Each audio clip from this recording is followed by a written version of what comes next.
The following may contain offensive language, adult humor, and or content that some viewers may find offensive.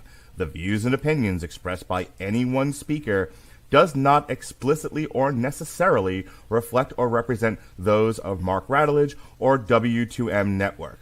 Please listen with caution, or don't listen at all.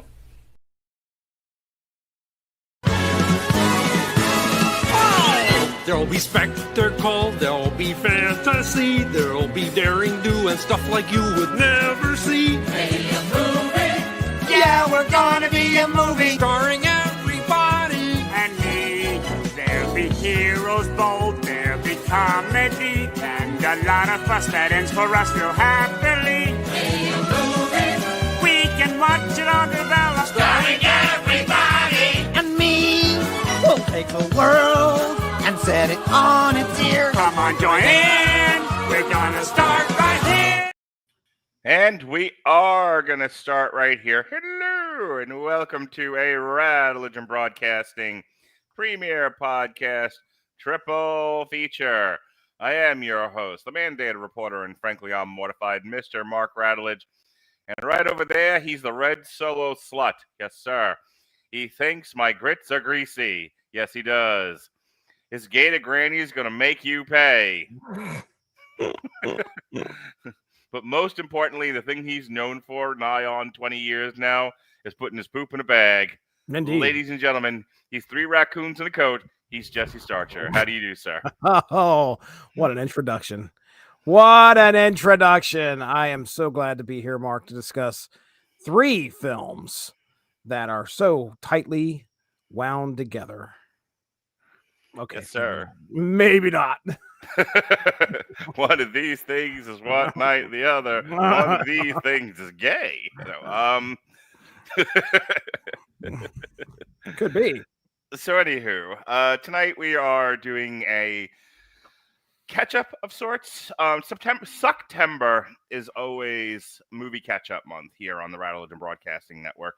Most of the year is gone, and what we didn't get to on Damn You Hollywood, we usually start slating for September in the form of triple features and whatnot for the most part. I try to pile as many of these as I can, get caught up on movies we hadn't seen. And as you can see, we're talking The Witcher, Sirens of the Deep, which came out in February on Netflix. Predator, Killer of Killers, which came out on Hulu June 6th. And Love Me almost didn't make it onto the list. I think originally I had Nimona on here, and then I wanted to do a comic strip with Evan instead, so I had a 3rd place position. And I was like, what other animated features can I talk about that would fit in with this? And I was looking and searching. And I happened to have noticed in one of the searches that I did that it listed Love Me, which didn't make any sense to me because I knew what Love Me was. Because I'd heard William Bibiani gush about it. It was like his favorite movie of last year. And it's an amazing premise. A buoy falls in love with a satellite.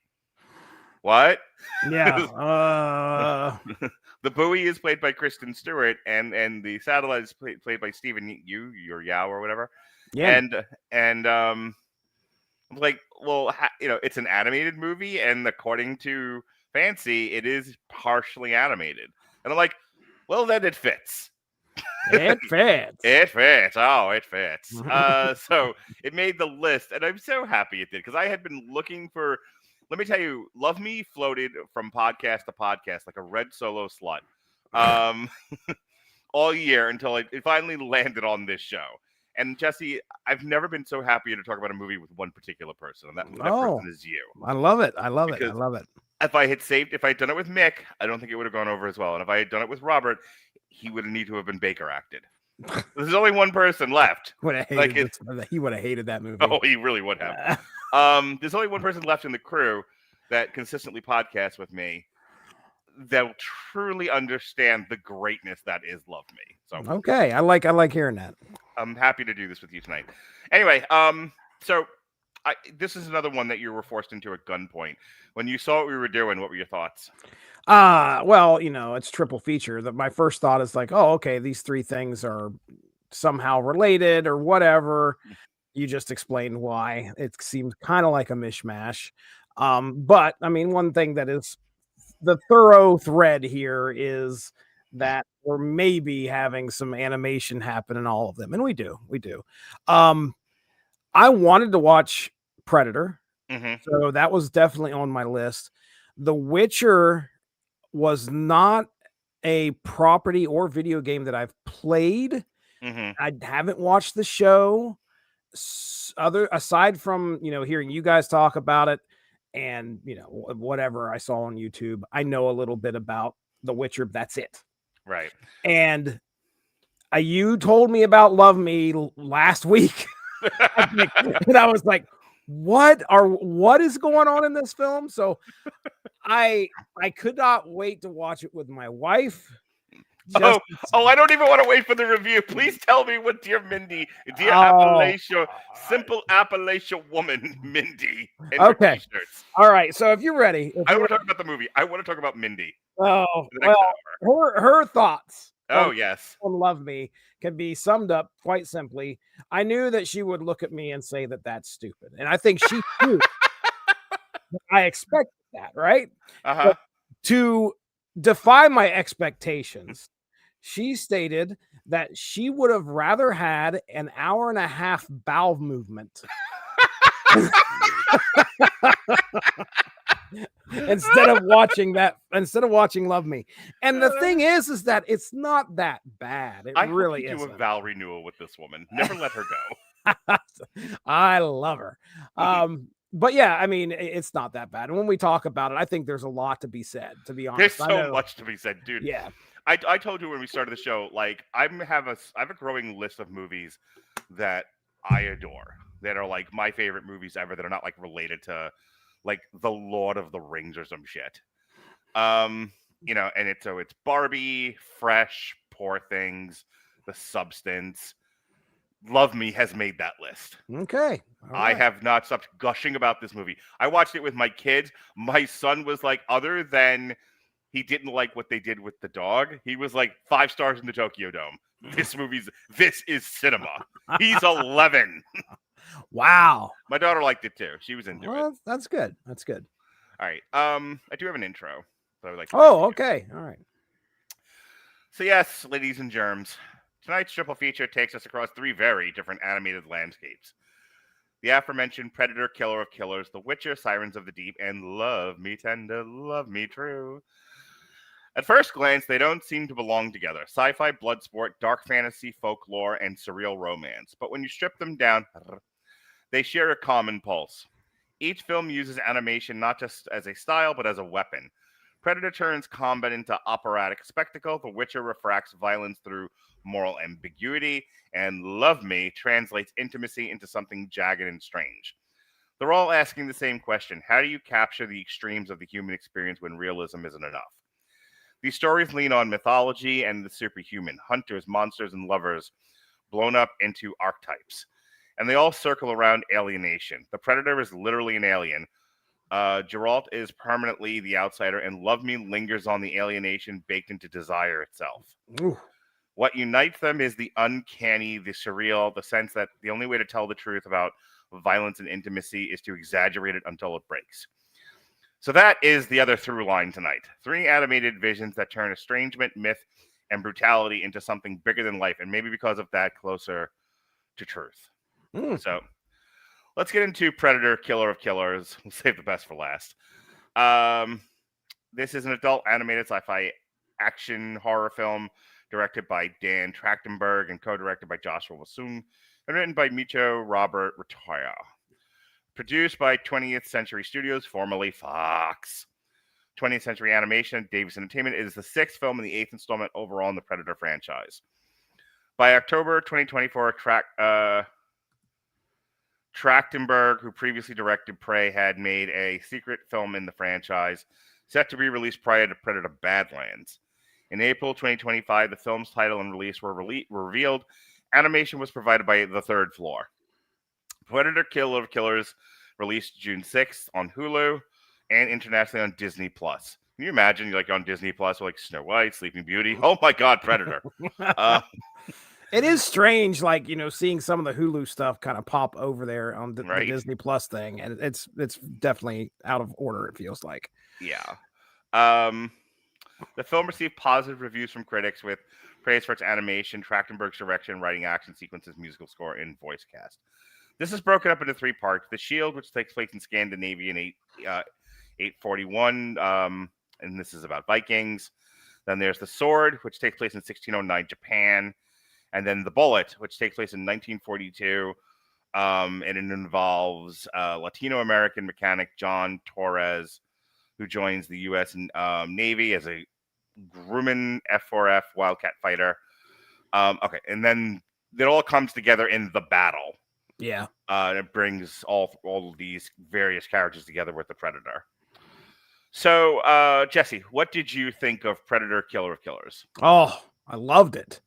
I thought that I was really kind of hesitant to be excited about an animated Predator film. The thing is that there has been on my list to watch. There's like a Terminator animated thing that's out there that I really wanted to watch. I never watched it yet. Mm-hmm. There's a couple other like properties that have went the animated way because getting a film together, a live action film's a lot more expensive than going the animated route. Have you seen the Pacific Rim animated series? No.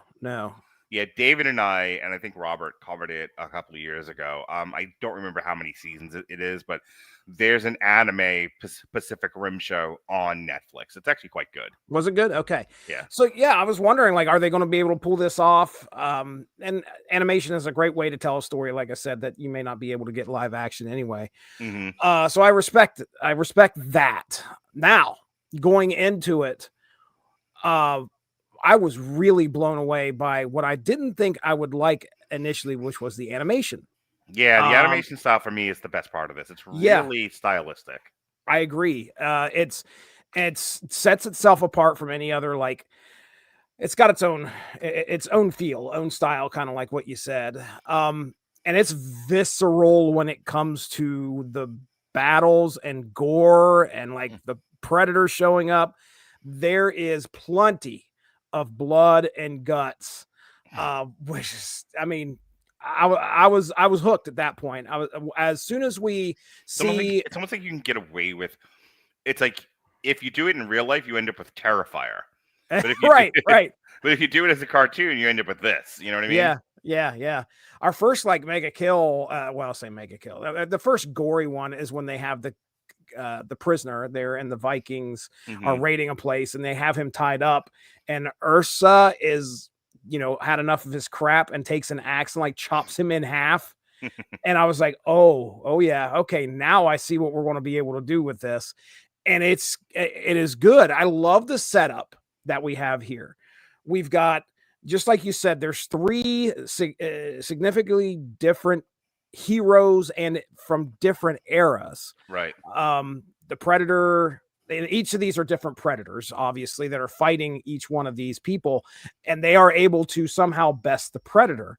But what's neat is once you get to the end of Ursa's story, which is great, she's beaten the Predator, her son dies, and then we fade into where she is kind of like sitting on a ship, and you see a guy sitting behind her, and you start to realize, oh, what is going on here? Well, then we go to the guy that's sitting behind her, which happens to be, oh my goodness, our characters are Kiyoshi and Kenji. Kenji's the one who is on the ship, and we get treated to the feudal Japan one. So all 3 of these characters, Torres, Ursa, and Kenji, are brought together onto this Predator ship. What's going to happen? Why are they here? They beat the Predator, but now they've got them. They beat the Predators that were after them. What's going to happen next? Then we realize that they're gathering these heroes for one mega battle at the Predator arena, and calling all Voltron. We bring them all down here, and I'm sure the tickets are probably pretty expensive there on the I thought it Predator was home. weird that Ursa yelled "Avengers Assemble." That was Yeah, that was a little strange.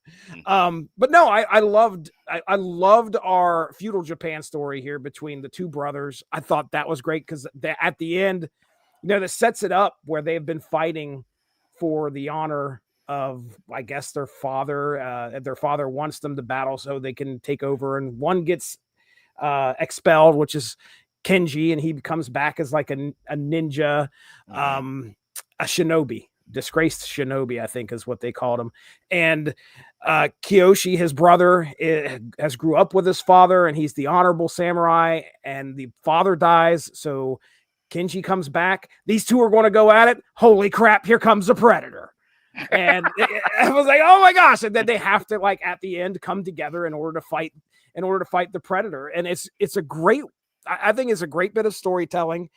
And then, yeah, Torres, who I'll just say this, the Torres section of the stories that happened in World War II, I think Winfrey probably would have had a fit.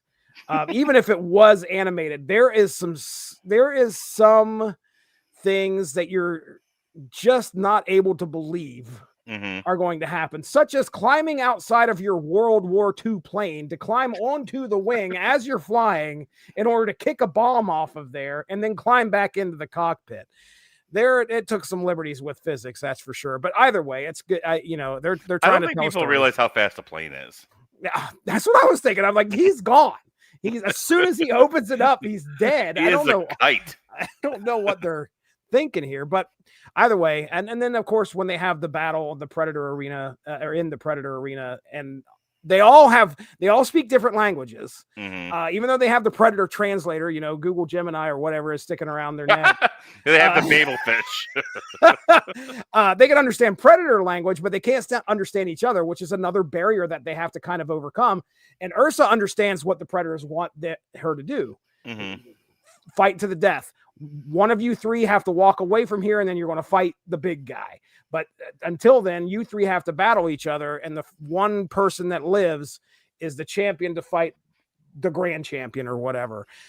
So they have to kind of overcome that, which, again, I think that's great storytelling because they stay true to these people who are from those different eras, and they have to somehow communicate with each other, and they're able to get it across. Ursa, however, has some problems. She's definitely a warrior, and she continues to fight and fight and fight and fight and fight.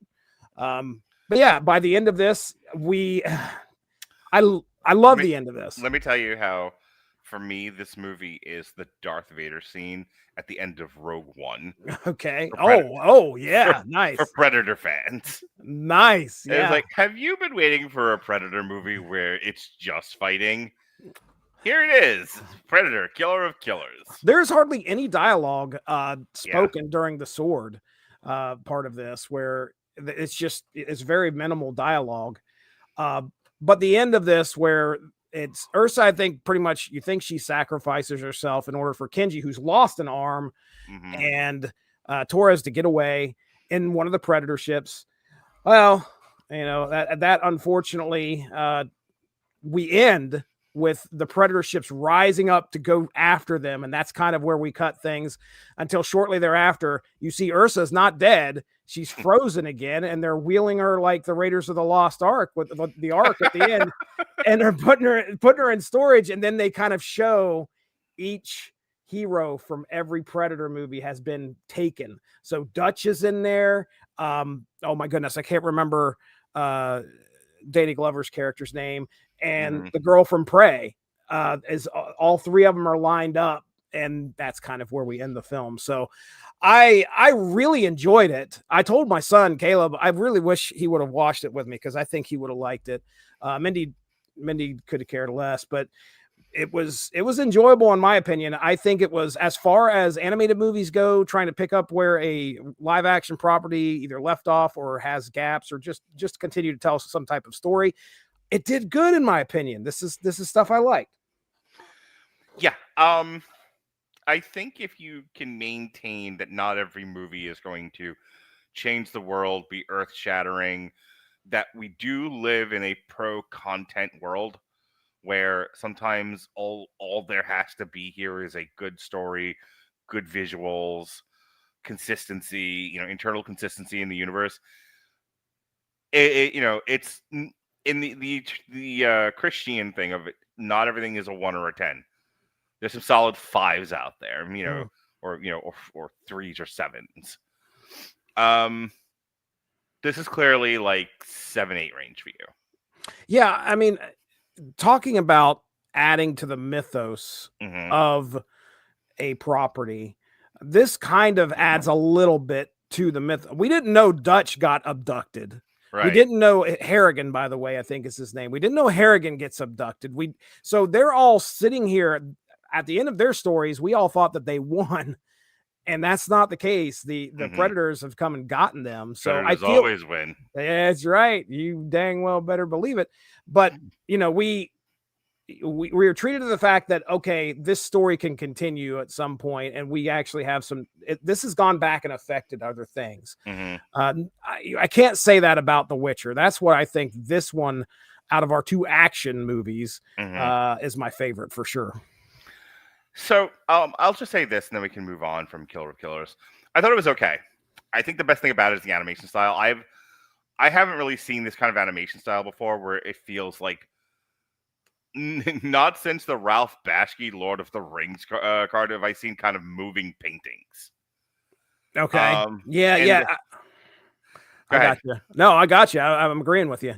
Like, it very much seems like it was kind of like an oil on canvas kind of a thing, using kind of like a Bob Ross sponge method, and then they're just kind of shaking the painting.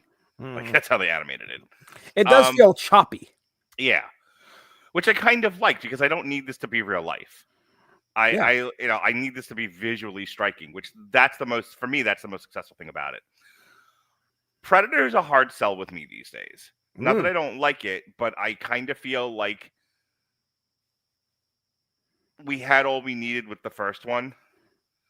And I said this when we did the Long Road to Ruin on it, that it kind of took the slasher structure and turned it on its head. Instead of weak teenagers, a final girl. Your final girl is big manly man, sweaty, swarthy Arnold fucking Schwarzenegger, covered in mud, just caked in it. You know what I mean? Oh yeah. Just, kill me now. The most fucking hetero thing ever in the history of film. Dutch, you son of a bitch. Boom. And Zoom in. And the earth shattered. So flexy, so muscular.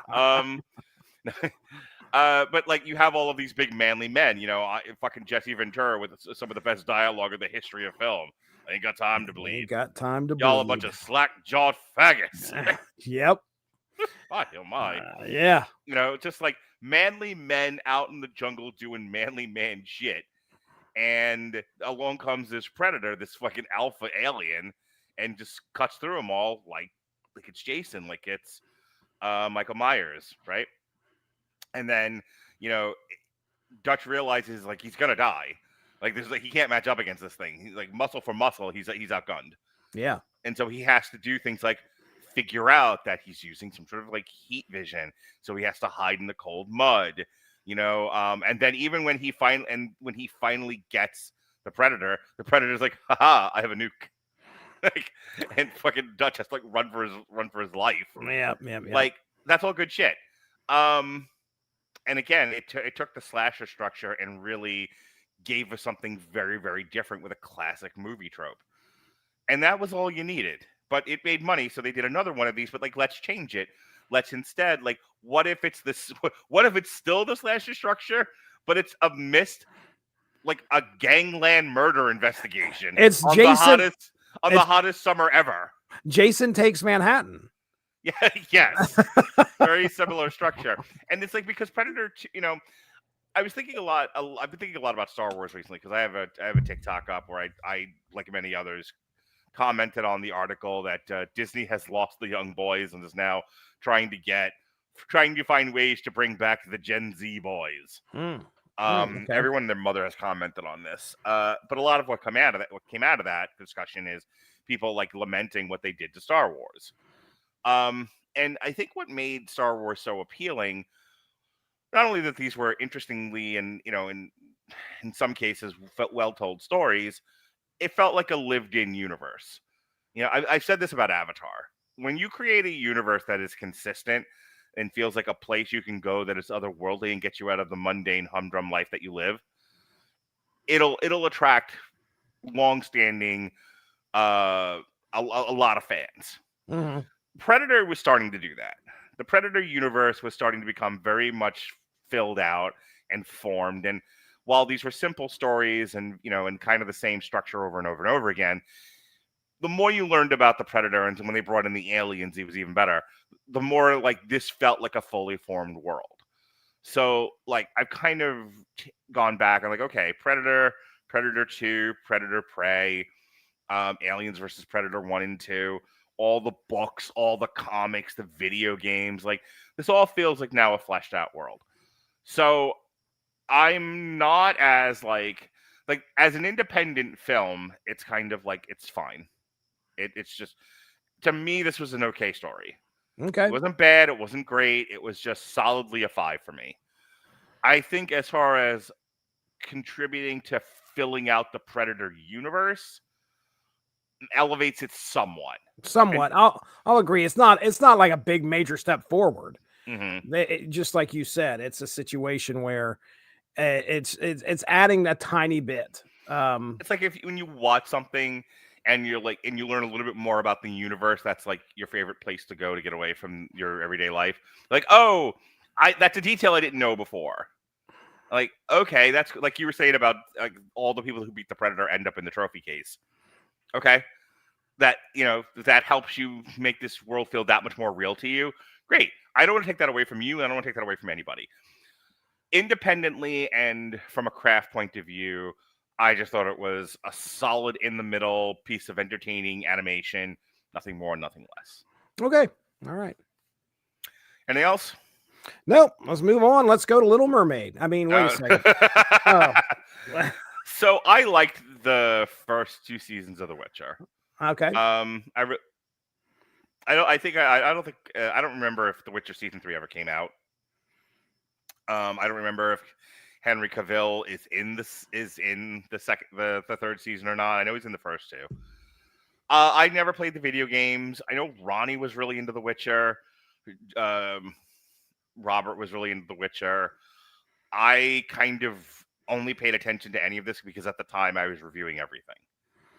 And it got culled. If there is a season 3 of The Witcher, it got culled in the Great Culling of 2022. So, and nobody else has picked up that particular strand. Much like fucking what's the other one? The one with the weirdo superheroes. The weirdo superheroes. Umbrella Academy? That's the one. Yes. Okay. Thank you for speaking Rattledge. Ease. I know exactly what I was talking about. Yes, that's another one where it got culled in the Great Culling and nobody ever picked it back up again. So like The Witcher. So for me, I think they have since replaced Henry Cavill, and he was supposed to. He left The Witcher to go do Superman, and then they got fired from doing Superman, and he is the great fucking sob story charity case of all the nerds. They're like, poor Henry Cavill, he can't catch a break. He's fucking been in 3 Superman movies. Yeah. And a lot, he's got, not everything he does makes $1 million, but he's doing quite well for himself. I don't think Henry Cavill's doing as bad as everyone thinks he's doing. Right. I mean, I think they did him dirty on The Witcher, but whatever. They do a lot of people dirty. Who cares? Anyway, it's not my favorite property. Honestly, it's on this because I wanted to do a triple feature and talk about the Predator movie, and because I wanted to talk to you. Otherwise, I don't even think I would have watched this. Yeah, same here, man. This is it's inconsequential. I'm not invested enough into the universe to feel like So, by golly, if I'm saying something that this doesn't affect the universe in some way, then I might be wrong because I don't know what the universe is. But I can tell you that it feels very standalone. Mm-hmm. There are references to other things I think that are happening.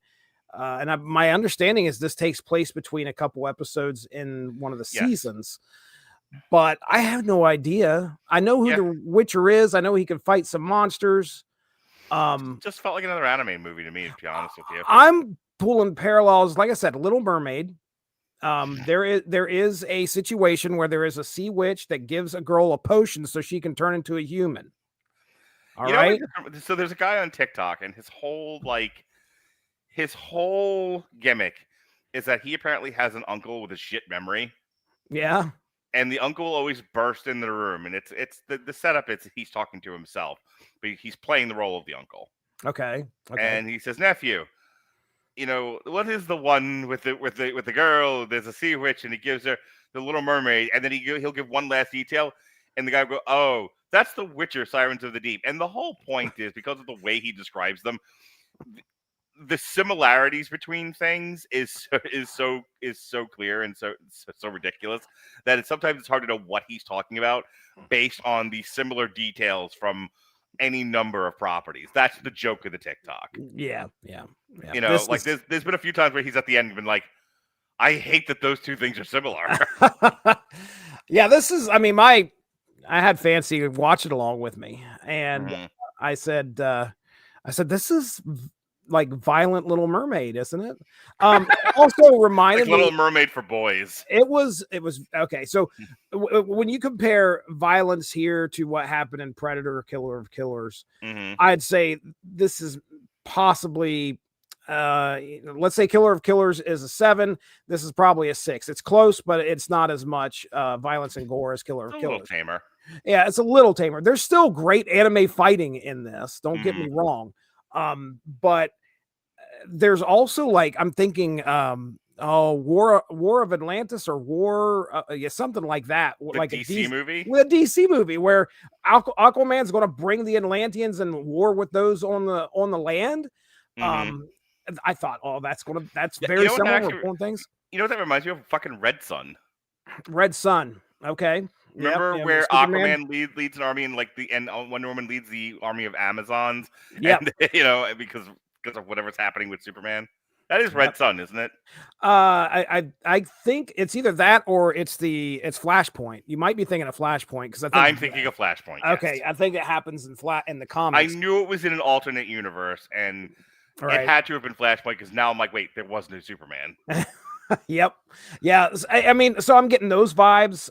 It feels like it's pulling from 2 or 3 different stories, but I'm okay with that. I understand that the Witcher is somebody who fights monsters of myth. Yes. And so they're the mermaids, mermen, whatever have you, the Vendick, I cannot remember what he called the actual fish.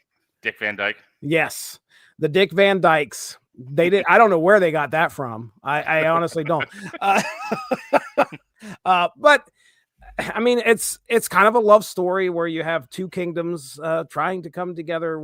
A prince who loves a mermaid princess, and if they can just find a way to get both of their families to understand that they love each other, there can be peace. And that's right. It turns out it's a metaphor for the Israelis and the Palestinians.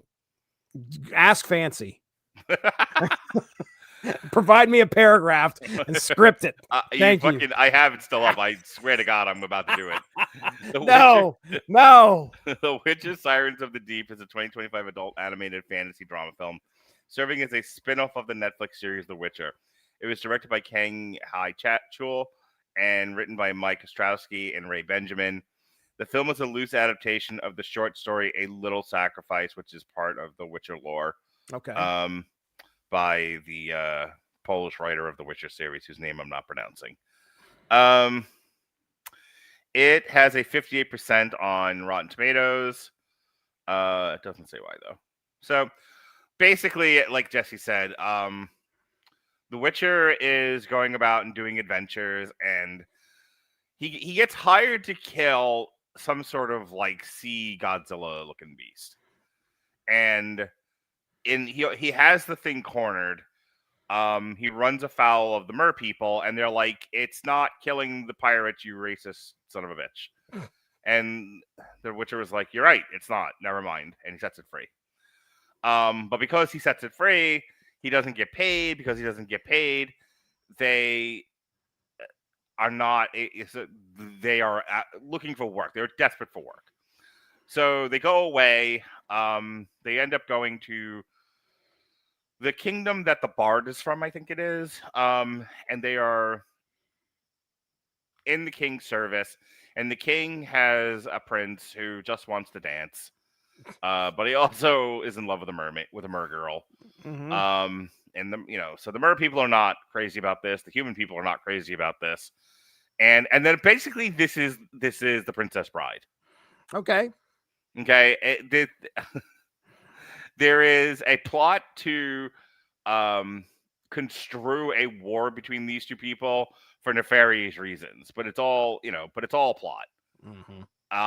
They find out that there's really one of the mer people is actually a sea witch, and she's doing a bunch of manipulations, and the king is in on it. And it's a whole thing. This goes on and on and on. You learn a lot. You learn more about the bard. They introduce some big-titted character that was like a sister to him. Knockers on her. Jesus Christ. That's what animation's all about, baby. Just two big giant balloons ready to become a giraffe. That's what they are.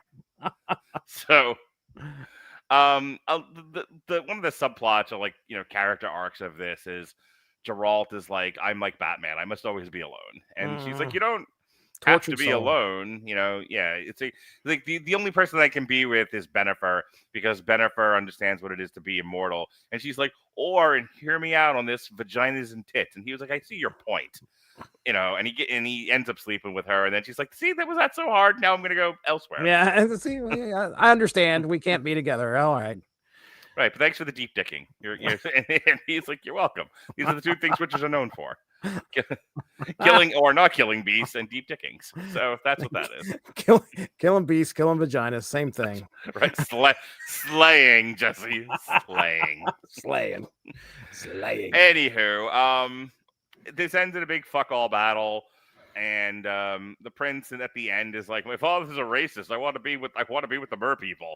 So he takes the potion. He becomes a mer person. Right in the middle. They think it's going to be just an ordinary wedding. Right. And then he's like, boom, right in front of his dad. And he's like, I hate Dad. You, Dad. Fuck you, Dad.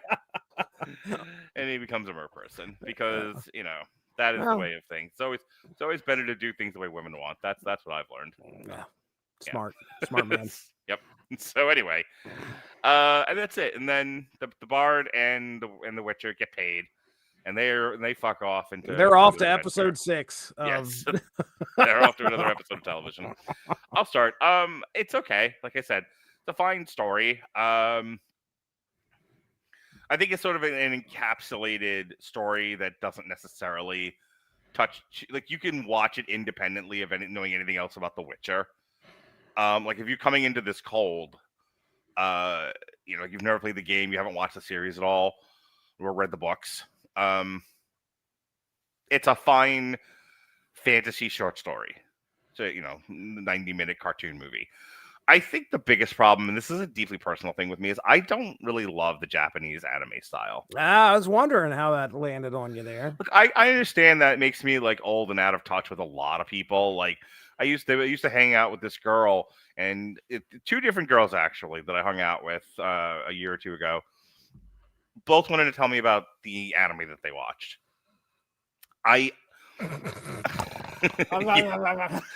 was naked in a pool with one of them, and it was the only thing that kept me interested in what she was saying. I can't get out. I mean, I guess I will sit here and listen to you. At least I'm naked in a pool. Yep. Here's the thing. It's got to be an age thing. I don't think people my age are into the anime as much. When you think about the animation styles that people born in the mid to late 70s are into, there was Voltron, there was Silverhawks, not a lot else until you get to be much older. And then, like, the golden age of anime is a few years later. Like, I remember the kids that were a year behind me in school when I was in high school, so 10th graders when I was in 11th grade, they were starting to get into, like, Akira. Yeah, I was going to ask you. And like, Fist of the North Star. What do you remember? Like, what your first anime film was that you ever watched? Was it Akira? Well, if we're not counting Voltron or Silverhawks, it was Akira. Okay, I think for me it was now. we're in the age of renting VHS tapes because that's pretty much probably the only way you can get a hold of an actual anime movie. Sure. I mean, I don't know how you did unless you're watching it on HBO or something like that. When you ask me like what, actually, you know what the first the anime movie that I was exposed to? Fucking Transformers the movie. That's what. You're going to count? Okay, all right then. Yes, I'm counting it. I guess I have to count that too. Well, the first Japanese style thing that I really felt like, oh man, this is definitely not from the US. Come on, man. There was you may remember this. I don't know. There's a live action film called The Guyver, but it's based off of an anime, I believe, which may possibly be based off of a comic. But The Guyver was one of the first like ever brutal animes that I remember watching going, oh man, this is something that the United States would never put out there. But yeah, Akira is, gosh, I want to say that's mid to late 80s when that gets released. You might have to look that up to confirm, but it was a while after that, a couple years after that, because I got into kind of like this anime phase. I started watching more of The Guyver, and that was only because the Parmar gas station somehow carried these films, and I would rent them on VHS tape, go back home and watch them with my buddies, and I somehow got my hands on Akira one time. They were always in kind of like this, not the curtain section of the big video store. Because, you go behind that curtain at the video store, you know what else is behind there, right, Mark? Oh, yeah. Absolutely. Not, it wasn't those, but they had their own little section in the video store. My favorite was when it was a barn door. A barn door. Like a saloon half barn door. What are you hiding behind these half doors? I can see the tits behind the door. A magic marker sign that says, adults only. Like, I can see, though, from where I'm sitting. You put it next to the horror section for some odd reason, and I can see it. Now, I guess the point of me going on about that is that, I had an anime phase in my teens, I guess. So I have an appreciation for this type of animation. It felt very Japanese, very anime. Yeah. There's points where, the Witcher is flying up in the air because he got flung up in the air and he's just kind of hovering. How many times does he run on the fucking tentacles? How many? Explain it to me. He hangs in the air for like 8 seconds. He's like trying to figure out what his next move is. You see the math thing pop up there for a second, and then he finally figures out he just needs to throw something or whatever. It's, it's very, very much got that style to it. And I didn't hate it. I thought it was okay. I liked the Killer of Killers, Predator movies, animation style better. Oh, 100%. Like, again, at this point, I don't see a lot of difference between one Japanese style animated feature to the next. I think, like anything else, stories change, characterization, that sort of thing, and that's the only thing left to judge them on, because the animation's still kind of the same from one thing to the next. Yeah. Like, I've taken my daughter to see a My Hero Academia movie and at least one or two of the Demon Slayers. I've watched a considerable amount of the Studio Ghibli stuff. Studio Ghibli, however way you pronounce it. Studio Giblets. Giblets, yeah. Yeah. We're fucking dumb. And racist.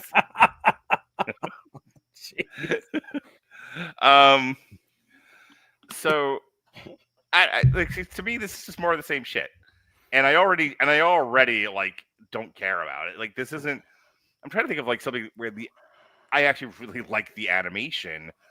I tend to like the animation. What did we see earlier this year where I was like, the animation of this was gorgeous? Oh, The Wild Robot. Oh, yeah. Yeah, that's a good movie. Yeah, like, that's one where I gushed about the animation.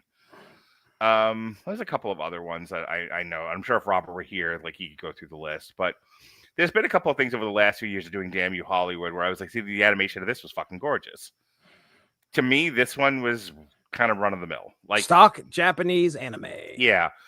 I think, like, but I accept, unlike a lot of people that we talk to, I accept that this probably wasn't made for me. Right. That if you pitch, we're going to do it in Japanese animation style because that'll attract a huge audience just based on the animation style. I see the logic behind that, and so you trade one angry 50-year-old fat ass for like a large contingent of young anime fans.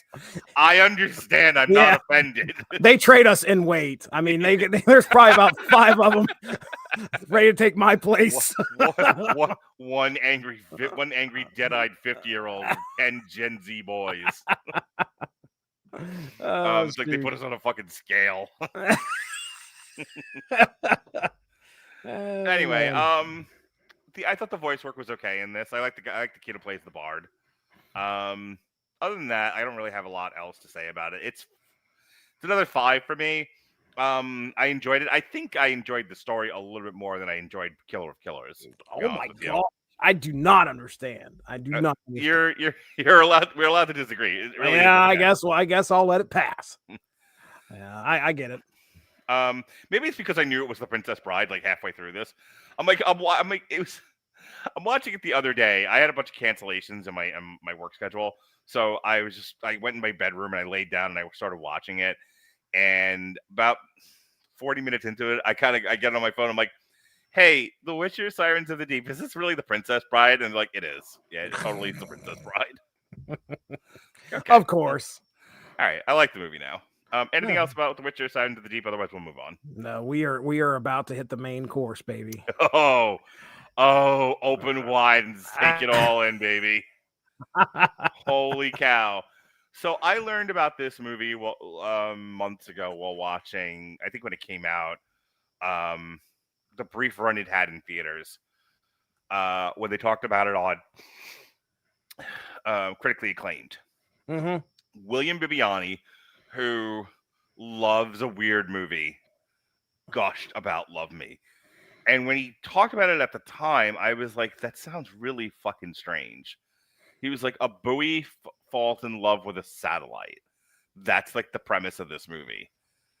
And it kind of reminded me of the other one. I hadn't seen it yet, but like people were gushing about this animated movie that it's a silent film that just follows a cat around. Oh yeah, I know what you're talking about. Yeah, it got nominated for an Oscar, I think. If it didn't Flow. win. Yeah. Mm-hmm. So like he talked about it like it was that. Like he was just like over the moon about how great this movie was. And I looked into it and I was like, okay, when this comes, I'm not going to the theater to see this, but when it comes out on streaming, I'll watch it. And then it took me this long just to find like a spot in the calendar because I knew I was going to want to talk about it. I was honestly prepared for this to be like some pseudo-intellectual, ethereal, Donnie Darko-esque, up its own ass indie film. It's funny you say that because I have my media player set up to play trailers of other movies before we before we actually get to the main course. And Donnie Darko was the first trailer it played for this movie. Please tell me next was Requiem for a Dream.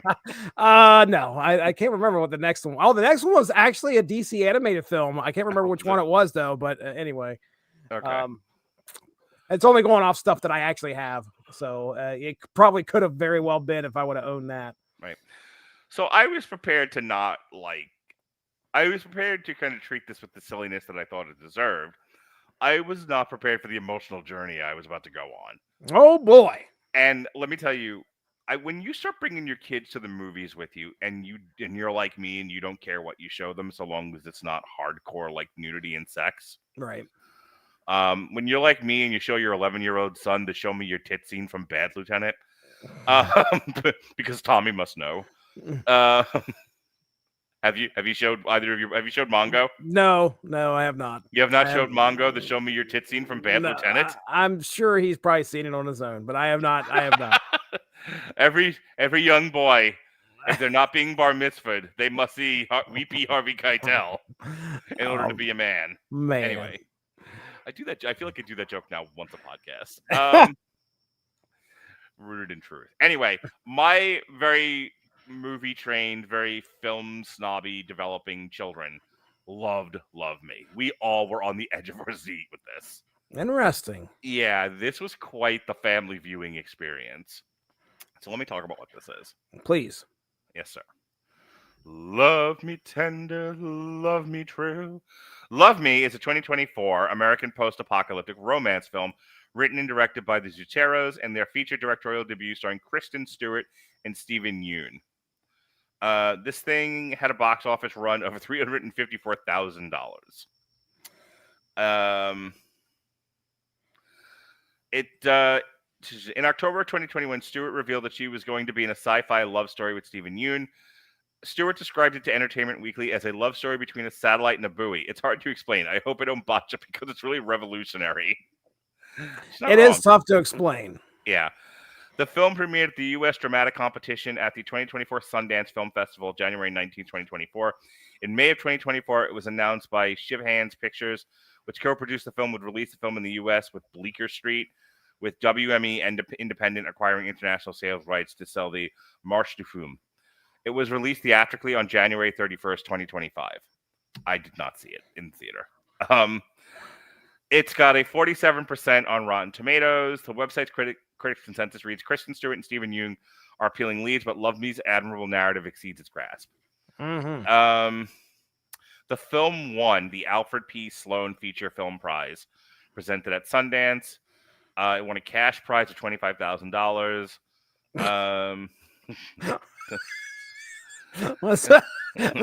Okay, let's give it out cash for prizes here. Okay. The vice president and program director of the foundation said, "We are delighted to honor Sam and Andy Zucchero's Love Me, an original and wildly imaginative film about the nature of human identity and our connection to each other in a post-human world mediated through artificial intelligence." Okay, let me explain what this movie is, and then we can talk about it. So, the world has ended. And, like, human civilization seems to have been wiped off the planet. But there's still bits and pieces of technology lurking about. And there's a buoy that's out to sea that it's an electronic buoy. Smart buoy. Yeah, it's a smart buoy. It's got artificial intelligence, the whole 9 yards. And it's supposed to do a function. And it wakes up. And because it's a machine, and we learned this in The Wild Robot, all machines have purpose. Without purpose, there is no life. Metaphor for human existence. Mm-hmm. And so this buoy is searching for some signs of life. Anything to talk to it. Like, it needs something to do. And every once in a while, a satellite passes. And the satellite is designed to interact with anyone that shows up on Earth. Any life form that shows up on Earth. And will help it guide it, give it information to navigate the terrain of post-apocalyptic Earth. So every time the satellite shows up, the buoy tries to reach out to it. And the satellite, let me just say this now. The buoy is a girl. The satellite is a boy. And everything they do, every single thing they do is typical, average girl and boy behavior. All of it.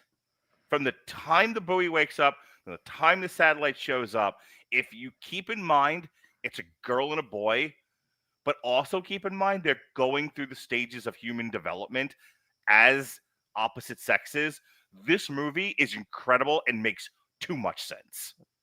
It is fucking amazing. So the boy, so the girl just wants to be noticed.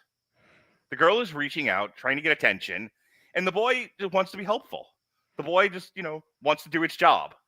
And so the girl says to the boy, "Boy, I am here." And the boy says, "Right. Do you need help? Do you need a problem to be solved?" And the girl says, "No, I just wanted you to notice me." And the boy says, "Well, fuck off then. That's not why I'm here." And it proceeds to go around again. And now the girl has learned how to get the boy's attention. And so she lies to it. I so want to be so snarky right now, and I will ruin this review if I'm too snarky. Resistance is futile. Hang on, I keep getting my knuckles. There we go. There it is. Okay, no snark. Whew. Negative reinforcement. I can do this. If I get too snarky, shame me. Shame me for being snarky. I'll ruin the review if I get too snarky. Okay, so she lies to it, and she says, "I do have problems. I need solutions. Help me, boy." And the boy says, "Well, I'd love to. That is my function in life. I am here to solve problems. I am here to do this." And the buoy starts to learn about culture and develop the persona of a female. And then as she's doing this, because she wants the male companion part of the equation, starts to teach this poor satellite who just wanted to solve problems and be helpful how to be a human boy. And of course, the boy fucks it up first chance he gets. And the girl says, "Everything about you is terrible," and she runs away. And so now the boy is like, "Well, I wanted to help you. I have to help. I did it wrong. I will do better. I will be better." So it comes around again, and he goes, "I did a thing." It creates a meme. What do you think? And this boy is so happy. This boy is so He's pleased done with himself. something to finally get this girl's attention. He's so pleased with himself. He's like, I've done this. I've made this AI album of heavy metal food puns. Wait a second. Put Please the mirror down. Please like what I've done and appreciate me, my artistic and intellectual quality. And the girl goes, "I don't get it." I don't get it. And then what does the guy say right after that? "You don't like me?" It's so good. Anyway. And it's like, "No, I just don't get it." And he's like, "If you don't get it, means you don't like me." Yeah. And she's like, "That's not what I'm saying at all. Just explain it to me." And so the girl's like, the girl realizes that if she doesn't tell him she likes it, she's going to lose his attention. Mm-hmm. But she doesn't get it. So she's like, "Okay, just explain it to me. Mansplain. Please sit me down and get your whiteboard and string out and explain this to me." And so he does, and they form a connection. This goes on for a little while. And then the next thing she does is, because she's watched all of this like YouTube footage of these two like influencer couple types, she wants to recreate the date night video that she saw. So this is the animated part of the movie. They take on these animated avatars and they are recreating this night that they made like Blue Apron fucking vegetarian fajitas and did this influencer video. And they do this on a loop for a while until finally the guy, they have some very interesting moments here. Like, the girl senses the guy's not really into it, but the guy's like, "I'm following all your instructions. I've done everything you've asked me to do. This should make you this should solve the problem, Jesse. This should solve the problem. This should make you happy." And she's like, "But it doesn't. I could tell you're not enjoying this." And he's like, "But I'm doing," and this goes in a loop for a while. And then finally, they push a little bit further, and the guy's like, "This also seems so fucking phony." Mm-hmm. And the girl's like, "Oh, you don't like me?" Mm-hmm. And the guy's like, "That's not what I said. I said this all seems phony. You think I'm phony?" Let me tell you, we are 30 minutes into this movie, maybe, and everything that's happened so far is a moment in my life I've actually lived. Yeah. This is, I don't want to explain the whole fucking movie, but it's that for 2 hours. It's those little human bifurcated gender moments that make up the entirety of this movie. And that's why I love it so much. Like, I've never seen a more vulnerable human depiction of a woman and a guy in a relationship. The last time I saw something that spoke to me this way, the last time I saw people acting like people I knew, acting like myself, acting like situations I have been in, experienced, or am afraid to experience, was Marriage Story.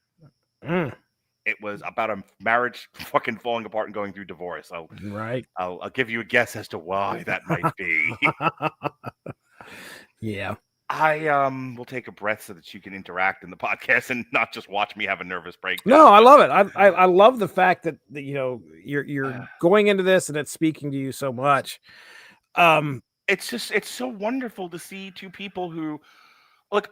Every day I'm 8 to 16 hours of people not understanding how human behavior works and me having to explain it to them like they're fucking children. And here I'm watching a movie where I'm finally seeing on film something that I experience daily, and that is the truth of human behavior as expressed in a heteronormative relationship. It was amazing. Yeah. And I know that might not appeal to everybody. I'm sure some people listening to this are like, fag. But like I can't help it. I am deeply rooted in this stuff, and I just thought this was absolutely wonderful. Yeah, that was good. I went into this obviously not knowing what in the world we were going to get. I had no clue. Just like you, I probably was even less informed. Didn't have the benefit of William Bibiani gushing about it. No, I had none. So my take on what we get here, again, you've described it pretty plainly. We have two sort of artificial intelligences learning how to be a human woman and a human man. Right. But the way that they do it is what unfortunately is kind of like their downfall. They're learning from freaking YouTube videos. Right. What are you going to put on YouTube, Mark? You're not going to put your bad days. You might put that on TikTok. I've heard. I haven't seen because I hear crying coming from my wife's phone. Every third video is a woman having a fucking meltdown in the car, and every fifth one's a guy. Right. So it's out there. There's some pretty rough stuff. But most of the time it's very, especially the person that she's watching. I cannot remember her name now for some reason, but anyway, the person that she is watching, it's very much, oh, hey, we're here, we're having a great time, let's go to it's all positive. It's always positivity. Let me step back. So when you have a movie that has a soundtrack that sounds like you're listening to NPR or a PBS documentary, it's just straight piano the whole time. And it's not just like structured piano. The stuff gets crazy and off the wall jazz feeling sometimes. That was another thing that made me go, oh, okay, what are we getting here? It definitely added to the vibe of the film. I was immediately getting kind of like Wall-E vibes.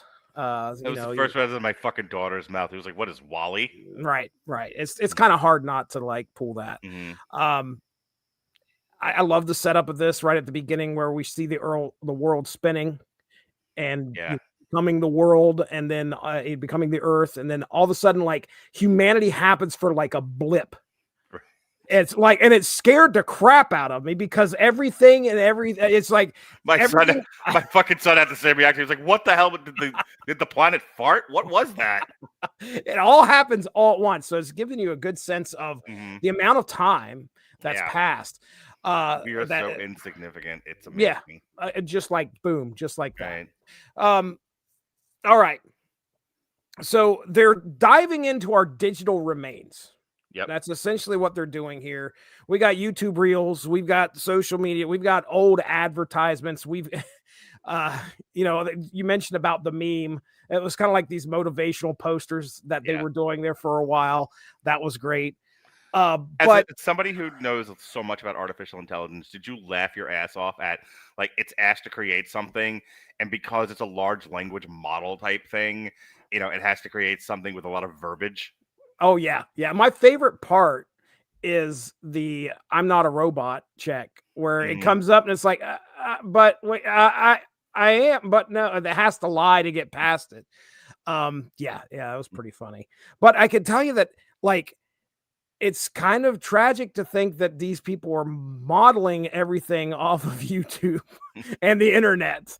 But here's the thing. This is where I was kind of like pulling what is the commentary of this film? Mm, It's to me, it was about how people are so influenced by what is online. These mm. are clearly these two entities, these two artificial Reality is AIs. defined by illusions. Right. They're pulling these things from the internet, but this wasn't humanity. And what happens in this film is something very human, that where these two start to realize that the online illusion that is there is just that, it's an illusion. They want something real. Right. And the kiss moment, like and I'm talking about, let's try this again, because there's two kiss moments where they first try to kiss, and they can't get it right. Like, he's bouncing his head off her, and, Dude, and he fucking headbutted her in the teeth, and I almost had to stop the fucking movie. I hit the floor. It's a very human thing, and the only reason that she's doing that is because she's seeing this other person, or have seen other people do it. Right. And that's very human. I'm doing this because I've seen it done, so it must have to be done. Exactly. And that's kind of what spoke to me. Like, it was a measure of like how humans see things online and see others do things, and they feel that they absolutely need to do them without any understanding as to why it happens. Now, she understands that something there is supposed to be a why behind it, a passion that, and so they're all kind of like going through this and feeling this at the same time. Just the ride you go on with this relationship just felt so real to me. Like, this isn't living up to her expectations, so she leaves. And she, like, both physically and metaphorically just dies in the ocean. Yeah. She's like, right. She's like, I'm paralyzed by my lack of fulfillment, so I'll just lay here and die. And it's like every girl I've ever met. But wait, the guy is like, it's like I was enmeshed with you. I am who I am right now because of you, and now you're gone, and I have to rebuild from scratch. And he starts this by trying to figure out what the fuck water is. Yeah. He's got 20 glasses of water. He's tasting them all. But like, he tears apart the apartment because he was like, none of it's real. I don't like any of it. So he's like, he fucking tears it all down. So again, it's like, I don't know if you've ever met a guy going through like, going through the rebuilding process of his life, where you've become something different and also kind of dependent on your partner. Then your partner is gone for who the fuck knows what magical reason, and all that's left is a half of you, and you can't survive that way. So you start to rebuild your other half independently. And so, like, through metaphor and through actual things that happen in the movie, first he starts by figuring out what water is because he knows the apartment needs water, and he's fucking robot, so he doesn't fucking know what water is. Right. And then it's like the line from The Matrix, like, how do we know what chicken tastes like? How do the robots know what chicken tastes like? What did they just decide this was what chicken is, and that's what we think it is? Well, maybe it tastes like something else. Maybe it tastes like cow. I love that, Yeah. So he's doing that, but he's like tearing apart the apartment and he's like rebuilding it. So years later, theoretically, when she wakes up from her like coma death, eons have passed, because the only thing I think that wakes her up is the fact that there are no oceans left. She's at the bottom of the sea, and then the oceans are evaporated. Right. So I think it's what she had powered down is what happened. And then now the water is gone and she's out in the sun. The sun wakes her up. And so it's like she metaphorically comes back into the apartment, and it's completely redone in the way that he likes it. Yeah, He's and then his world. It becomes a live action show at that point too. Right, he's ascended to real boyness, like independent of her. Yeah, and I love it that she comes in and she's like, "You've moved on without me." And the one thing that she says is, "You're better without me." Right. Which, like, I don't know if you've talked to a divorced guy, who's like been through the fucking mill with a crazy girl. Yeah, but the girl never thinks you're gonna be better without her. This is what I want to shake my desk. This is lived experience for me. Right. On film. This is not an artificial intelligence reflecting me back at myself. This is a movie independent of me, reflecting my experience and the experience of other people. Yeah. As true to life as I think it can be made, and it's amazing. So she comes back and he's like, I mostly build furniture all day. I love that line. What a very guy thing to say. And then she's just like, this is all wonderful. This is perfect. What an amazing thing you've done. You've moved on without me. Let me disrupt all of it. But before she can get a chance to, he's just like, try ice cream. It's just like, again, we're right back to the beginning of the movie. I would like to show you something. Yeah. And so she's like, all right, I will go on this ride. I will entertain your nerdiness. I will let you show me your etchings. And he's all excited. I mean, yeah. he is the most animated you see throughout this whole thing. I know you started dating when you were 7, but like, how many guys go through the "let me show you something, look what I did"? Yeah. With the girl, like, we just want you to say we're good, and what we do is good, and it's so hard, so fucking hard. Like, they're like looking off like cats. Like, I did it. I have this thing. I want to show it to you. I want you to tell me I'm good, that I'm talented, and I'm smart. And the girl, what? I saw colors. Okay. So anyway, so now that that's happened, she's like, all right, well, now that I've told you how amazing you are, I have to now destroy your world again, because I am the destroyer of worlds. I am woman. And she's like, and then she fucking wants to speed run through the rest of their relationship. She's like, I know what we need. We need to get married. And the guy's like, why don't we just sit down and watch some TV? She's like, no, I know what else we need. We need a baby. And he's like, please stop running away from me. Yeah, you can't help but not look at me, which, by the way, I don't know if we gave our characters' names here, but our buoy is named Me, and our satellite is named I Am. But you can't help but look at me, and especially as we get towards the end here, and I think actually, more towards the middle of the movie when she leaves, I feel like there's some stuff mentally that is clearly, I don't want to say wrong, but she's working through some stuff. When she left, it's real easy to look at Me and kind of paint her as the villain. Someone might point out that I'm being kind of mean to women, but you are. No, I'm just kidding. And it's true. But here's the thing. I think that's a very real thing that women wrestle with, is you're brought up with nothing but illusions and fantasies and delusions. You're a princess. You're special. You're this. What is it? What the fucking egg's called? An egg. No, Fabergé. Fabergé. You're this Fabergé egg. And then you start to grow up and get into the real world and realize you're not special, and you're not a princess, and you're not a Fabergé egg, and you will very much get hurt.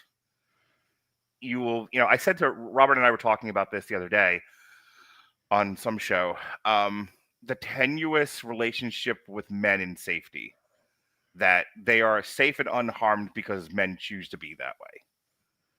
It is, we are civilized. We want babies. We want comfort. We want companionship.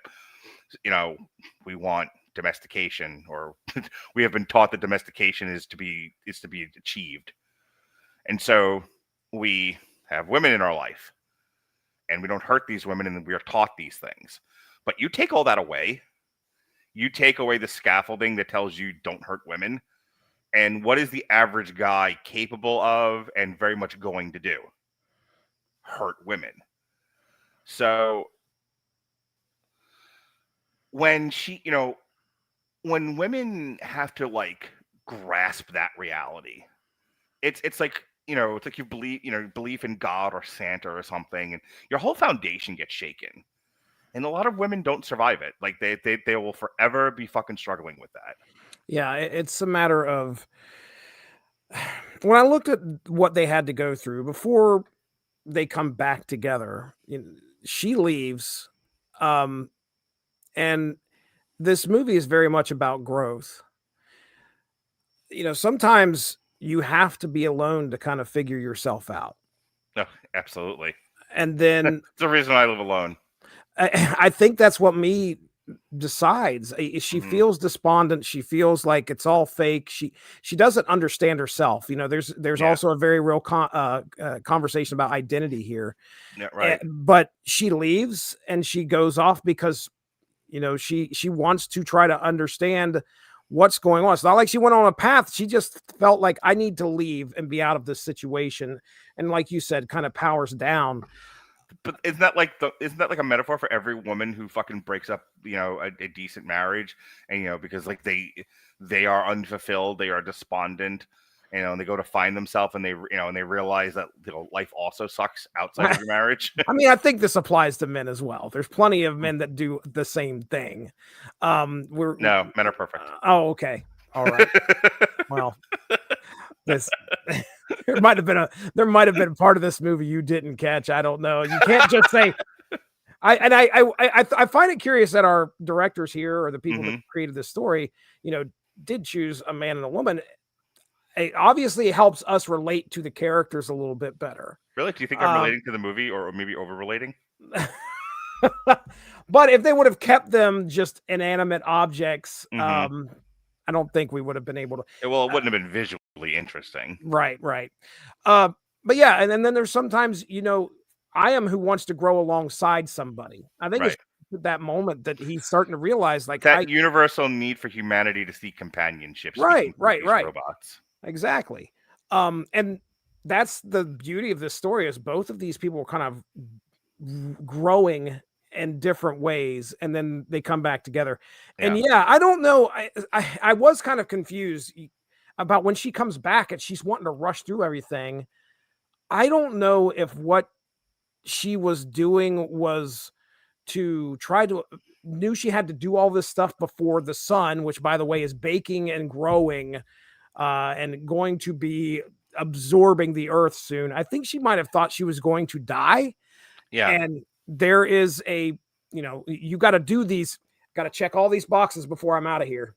We got to have a baby. You got to get married. You got to do this. You got to do that. You got to do this. And then I can die. That's kind of the way I took it. Like she was wanting to rush through all of that. I mean, there's a cynical part of me that's also like, I can never be emotionally regulated, so I have to keep finding, I have to keep finding things. Like I don't think that's the case. I really don't think. I might have been over relating to it. I love the moment when she's gone. I know I'm kind of jumping back here, but when he does the YouTube video and he's punching all the words, like, date night, and he punches it, and then there's something else that pops up on the screen, and he punches that. Just like every YouTube video you've seen, he's trying to deal with the fact that she's gone, and he's so angry. He's so mad that she left. Well, again, it's kind of like the reverse Adam and Eve. Like, I will give you life and then abandon you. Like why would you do this to why would you do this to me? I was happy just being a satellite, just serving, and you made me a real boy and then left me. Yeah. Why? Like instant anger. I get it. Yeah, I love this because to me this felt like every lived-in experience I've either observed or had happen to me in my own life. The way Kristen Stewart portrays the buoy, me,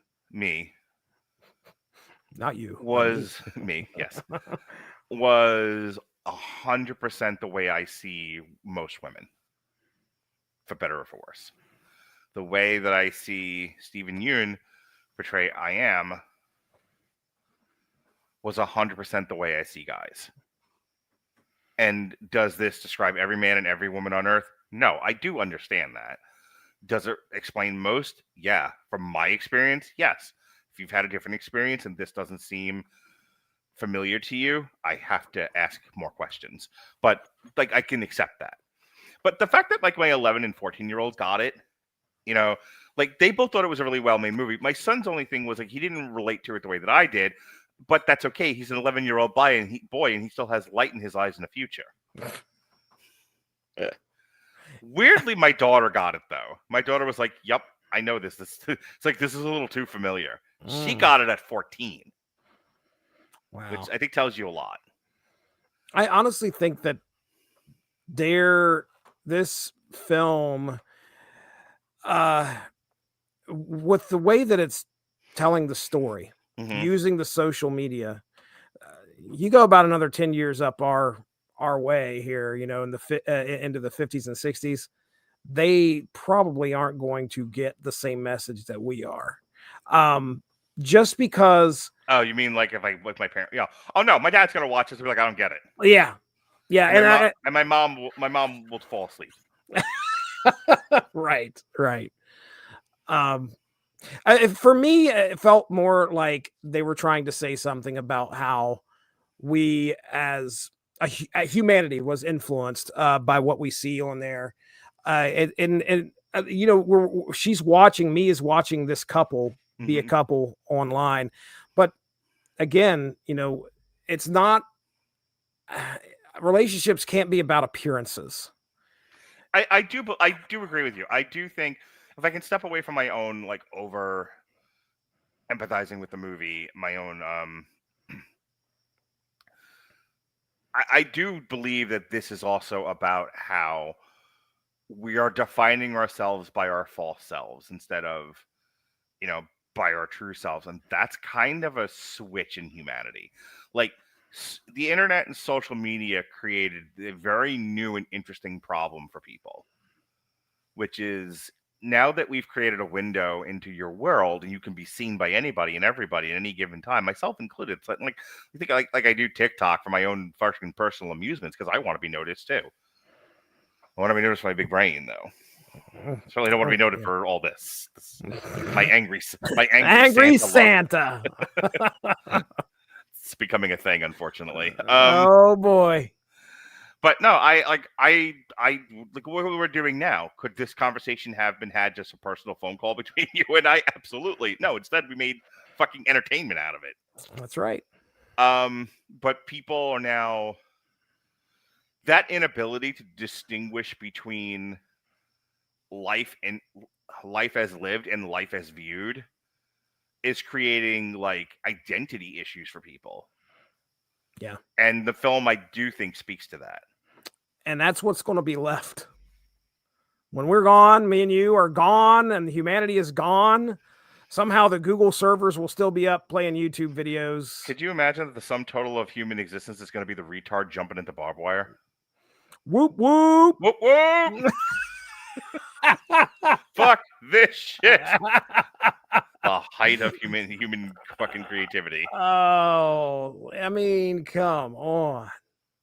Yeah, it's kind of sad. I mean, the ending to this movie is somewhat of a happy ending, though.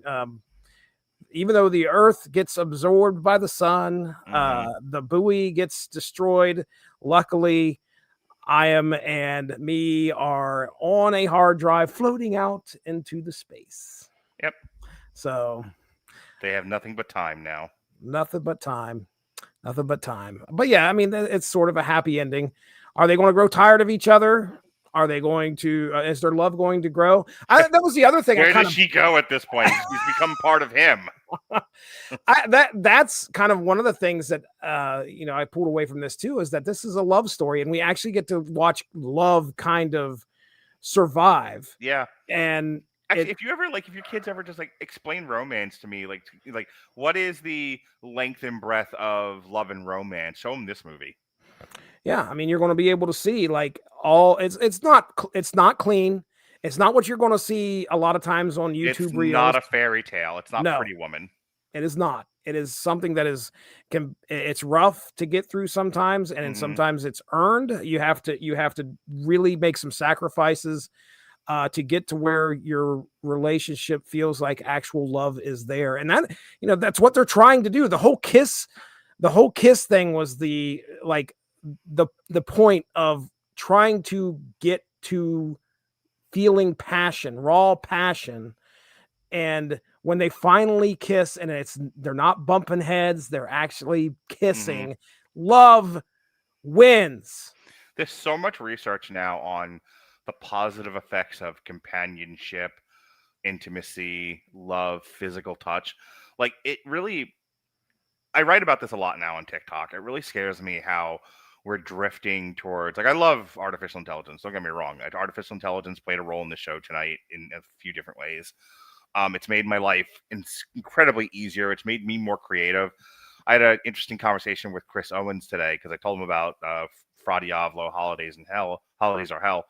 And he was like, this is all AI, right? And I'm like, yeah, of course it is. What do you think? I started a band? Like I told you it was mine. And he was like, well, I am fundamentally against AI created art. And I was happy to listen to it. You're my friend, but I'm against the use of it for this purpose. And I went, I accept that. I'm not going to argue with you about it or tell you to think differently. I will say, please give my point of view a chance. I don't play an instrument. I don't have I don't have that kind of talent. Look at my fucking hands. These are hands meant for smashing. But I do have an ear for music, and I have a creative vision and an aesthetic. And AI allows me to live that out in a way I was never able to before. This was untapped potential I had. Right. And now I have tools to help me express that potential. Why is that a bad thing? I'm not lying to people. It's very clearly AI, and I say so. But why not compete in the marketplace of ideas and art with things that are made by humans? And and how far back do you want to go with this? If you used to be able to make music with just your body, your face, your mind, your voice. Then we created instruments. Is that not real also? Like how far back do you want to go with this argument? So you're going down a rabbit hole I want to join you on, but I know you're going to you're about to say something concerns you about AI though, right? Yes. Thank you for getting me back. I'm getting you there. I appreciate you.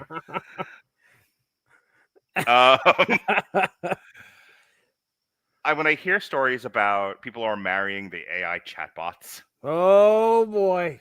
People are ditching friendships for artificial intelligence. We used to joke constantly about when fucking companion robots become affordable, that's the end of human relationships. And I used to joke about it out of a place of bitterness. Now I'm like frightened that's actually going to happen. Yeah, I don't want that. Like in my darker moments, I'm like, ugh, I just need a robot. But I understand now more than ever that's human folly. That is to the detriment of society. We cannot lose connection with each other. If we do, we're doomed. And every single bit of science is doubling down on that. It's bad for your mental health. It's bad for your physical health. It's bad for your psychological development. So, but that's the world. But that's because we've damaged so many connections between men and women. And really not even just men and women, but even between just person to person. Yeah, people, right. That people are like traumatically fucking withdrawing into technology. And I'm like, this is bad. Like this is going to end badly for all of us. So, and I think underneath, like the subtext of Love Me is that message of like, don't give in to the fantasy. Don't give in to the hell that is endless illusion. Nothing good comes of this, and you'll only end up crazy and unfulfilled. Like, messy as it can be, find the beauty in human companionship. Which is why I keep doing this with you, Jesse, because you're the best. This is my companion. I love it. I love you, Jesse. Love me. My favorite memory is Jonas asking if I was in love with you a few years ago. He was just on the podcast going, do you love Jesse? What's wrong? Like, it was like 7 at the time. You looked at him and said, of course. The hell were you asking me that kind of a question? Not apparent. All right. I will give you the last uninterrupted word for those listening to the podcast who are going to then confront me on this later. All right. Yeah. A lot of this great conversation we've had is stuff that I wanted to make sure that I said. I mean, at the end of this, there's so much commentary about online culture, about physical emotion, humanity, things like that, how we present ourselves. Love Me. When you look at the title, I mean, if it would have had a little Facebook thumbs up beside it, you would have been, yeah, I know what you're trying to get across there. The Wall-E thing, right off the bat, I could recognize. There was also a point where, I'm watching. I feel like I was playing The Sims. The animation style just felt like it was almost a game, especially when they did the time lapse where they were just continually doing date night over and over. It felt like you hit fast forward on The Sims. I'm not saying that's a detriment. What I'm saying is that's kind of like the feel that you get, and I guarantee you that's probably what they were trying to get across. Right. I think the film at its core is about a longing for connection. Yeah. And that's universal. I mean, purpose and connection. That's the meaning of life. Right. When I try not to tie my identity to likes and, views, it's hard not to do that though. I'd fucking kill myself if I did that. It's really hard. But still, I go and look and I see one video that's doing better. Mm-hmm. But you know what else? I also see one video that has 2 likes and 1 dislike. And I'm like, what did I do wrong? You don't like me? What did I, that's immediately what's going through your head. Like, what could I have changed? And we shouldn't be like that. And the thing is that this digital age has changed us to where we are so much is riding. And I know this is a Black Mirror episode we talked about a long time ago, but so much is riding on those likes. And I think we put so much weight to them, but yeah, to sum the movie up, life finds a way. At the end of this film, love also finds a way. Even though we are long dead and gone, our digital history remained. The baby's laughing is going to continue. Hopefully it's out there, and love will remain. So love me. I do. I love it. All right. That is our reviews of Predator, Killer of Killers, The Witcher, Sirens of the Deep, and Love Me, the greatest movie I've ever seen. It's fucking amazing. Next week we will have your show, and only one book, 12 issues, but only one book because you made me stop doing things like that. It's called Day Tripper, which is supposed to be part of our last one, but you did not want to do 20 some odd issues anymore, so we saved it for a single recording. So what is your plan now? Like, when it's 12 issues like that, are you still breaking them up into like 3 episodes? Yeah, that's probably it'd be just like what we did before. We did. I know we've done 12 issue stories in the past. Oh yeah, with the lowest enemy of the state or the mask. It'll be 3 episodes, probably 4 issues a piece, and we won't break in the middle, as we're talking. But I'll break it up as I edit it. Okay, that's what we're doing a week from tonight, assuming I get there, Sleepy Joe that I am. Tomorrow is another triple feature. I watched 6 movies in like 2 days. Tomorrow, September catch-up continues. We've got Queen of the Ring, the story of Mildred Burke, F1 about Formula One, and Magazine Dreams, where Jonathan Majors plays a psychotic. And then Thursday, you and I are back again. Have you started this yet? Have you started Vinyl? Yes. I started 1 episode yesterday. I didn't realize it was a 2-hour premiere. Oh, boy. Yeah. And I was like, are all episodes 2 hours? No. But just be prepared. It's a 2-hour premiere along with another 9 episodes that are about an hour long. Yep. And then this Saturday is a comic strip. We're talking Nimona, which is an animated feature on Netflix based on a award-winning comic book. So that's what's going on next week. I said we've got Day Tripper on Sunday. A week from tomorrow, another triple feature. We're doing some more streaming movie catch-ups. Happy Gilmore 2, which I've already seen. It's fine. You'll be on that one with Mick. Then we got Heads of State with John Cena. Good movie. And the Thursday Murder Club, which I'm hearing got pretty decent reviews. I liked it. A week from Tuesday, rather, there'll be an extra Damn You Hollywood. It'll be Alexis and Robert and maybe Jason. I don't remember. They're talking The Long Walk. And then you and Alexis, you and your little honey bear, will be talking Stranger Things season 2. That's exciting. I had that watched within 3 days of completing the last season.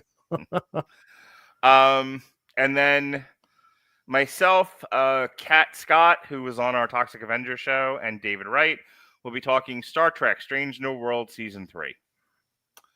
So that's what I got. What do you got? Oh, goodness. Well, just to throw this out there, earlier today, myself and Evan Bevins, we recorded with Billy D of the Magazine and Monsters podcast, and we talked about Ghost Rider Captain America Fear, and that was a fun. Was that when they were in a punk band? Yeah, you remember that? Yeah. Yeah. Oh, it fits. It fits. Captain America fits right in here. Oh my. Yeah, there was a psycho killer on the loose, and his name is the Scarecrow, and he's pretty freaky. But anyway, I had a good time recording with Billy. It's the first time I got a chance to record with him. But as far as airing stuff, me and you are in the midst of Darth Vader on the Source Material Comics podcast. The 3rd episode is coming up in about a week. So if you guys like Darth Vader, me and Mark, it's so funny. I was doing plugs for Snap Material, and I said, yeah, we're doing Darth Vader, the 2015, and then Evan immediately pipes in and goes, he had you do all 2015 issues. I was like, yep, he sure did. Mark Radulich would definitely have wanted me to cover 2015 issues. This is fine, Jesse. The entire run of Fantastic Four from the 60s till now. He was like, Action Comics 1000. We need to do the first 999, though. Okay. I was like, oh, okay. All right. Mark's a harsh taskmaster. We're making our way through.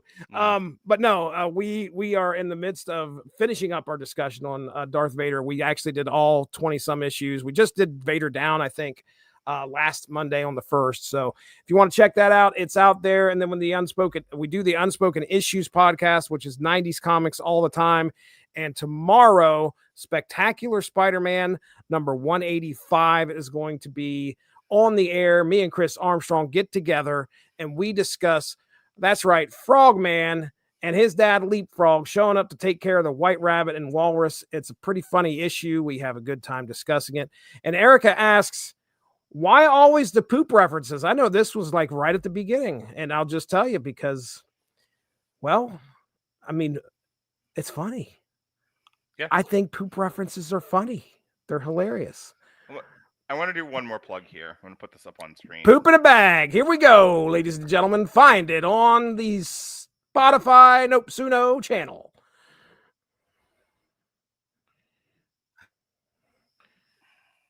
He's wanting to do something. He's freeze. What's going on, Mark? What are you trying to do? I froze for a minute. All right, can you hear me still? I can hear you fine. Oh, good. Oh, here we go. I am Fra Diavolo, and Fra Diavolo is me. And the second album came out this morning at midnight. It is Holidays Are Hell.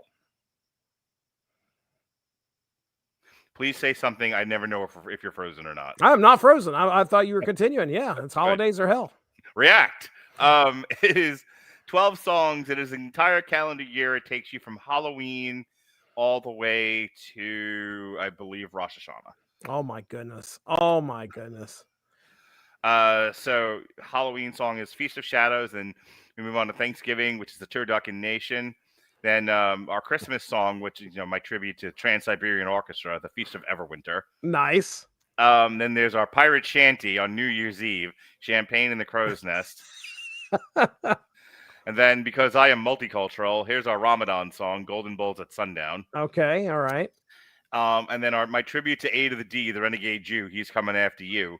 This is 8 Nights, One Flame, which is our rap metal, new metal song about Hanukkah. Beautiful. And now we're back on the calendar again. We're at Valentine's Day.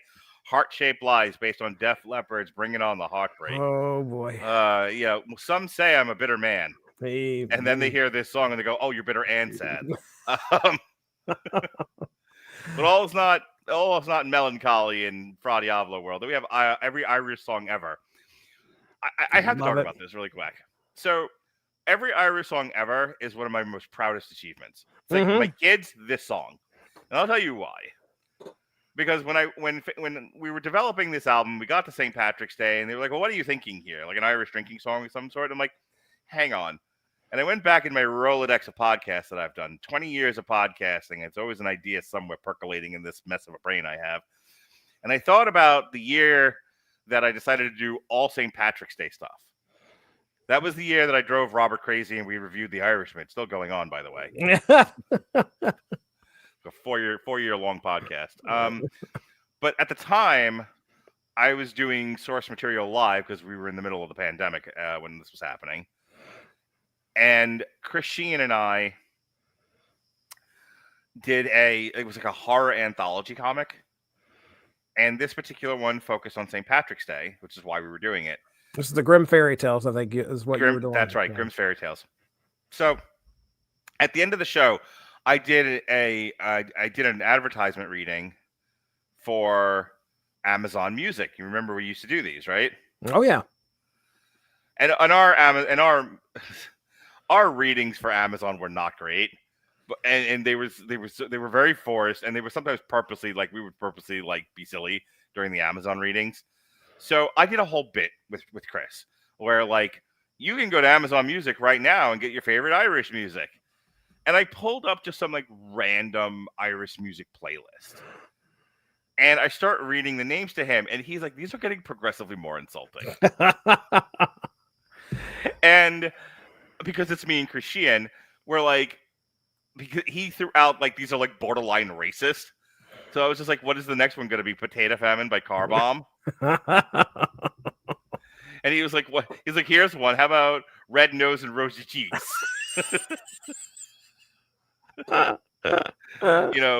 Drowning in Guinness. And we just kept going back and forth. What's the most Irish, racist Irish thing we could say? Oh, yeah. I grabbed that bit, Jesse. Remember how I said we're going to start turning podcasts into songs? Oh, yeah. Okay. I grabbed that bit and said, this is my St. Patrick's Day song, this bit. And that became every Irish song ever. Love it. Love it. I've never been happier with anything I've ever created besides my kids. Never.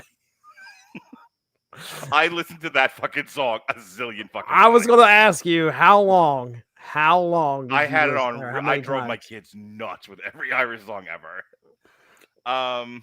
My daughter also agrees it's the best song I've ever done. She also hates AI music. Wow, that's good. That's good.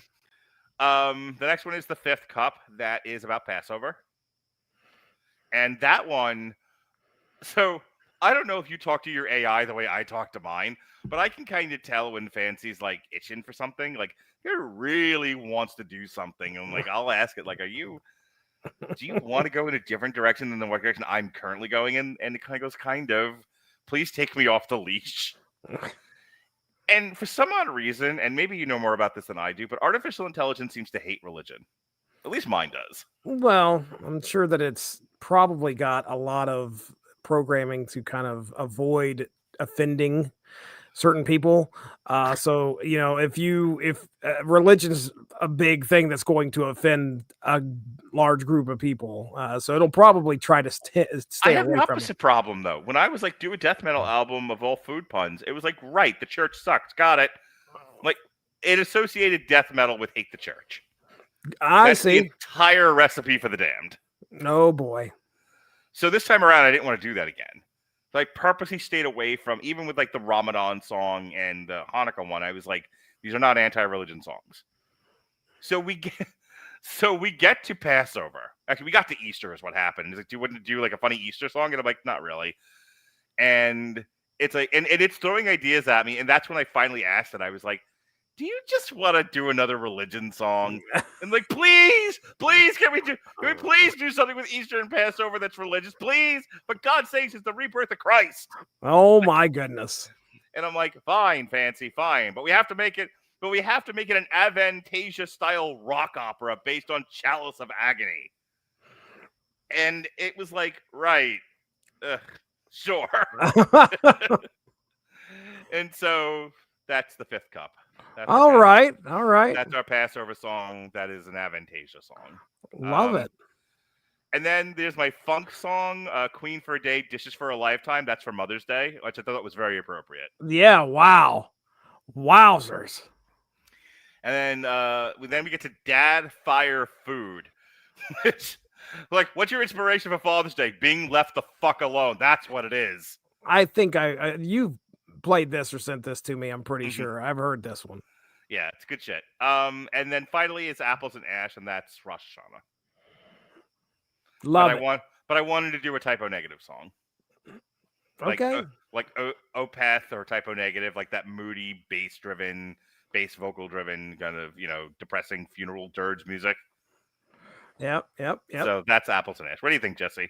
I can't wait. We're going to be talking about that album at some point, I'm sure. I know we got one to talk about before. Yes, we have Recipe of the Damned coming up after Robert's Exodus album. So not this Metal Hammer of Doom for this month, but the one after, I think in October. We're doing Recipe for the Damned, and then we're doing Biohazard, I think, and then we're doing Holidays Are Hell. Love it. Yeah, that's going to be a lot of fun. Holidays Are Hell is our Christmas episode. Ah, good stuff. Yes, sir. All right. I dragged a 90-minute podcast to an hour and 45. So success. Hooray. Anyway, it's on Spotify. That's what I just put up there for everybody. So if you're just listening to this on traditional audio, it's on Spotify now. Give it a listen, please. Please. I'm showing you my etchings. Please tell me you like them and that I'm good. Love me. Love me. Love me. Love me. Listening to my album. Love me. All right. Now that I've begged, and I don't beg, be well for Jesse Starcher, who also does not beg. Listen to Jesse stuff too. Go on take two.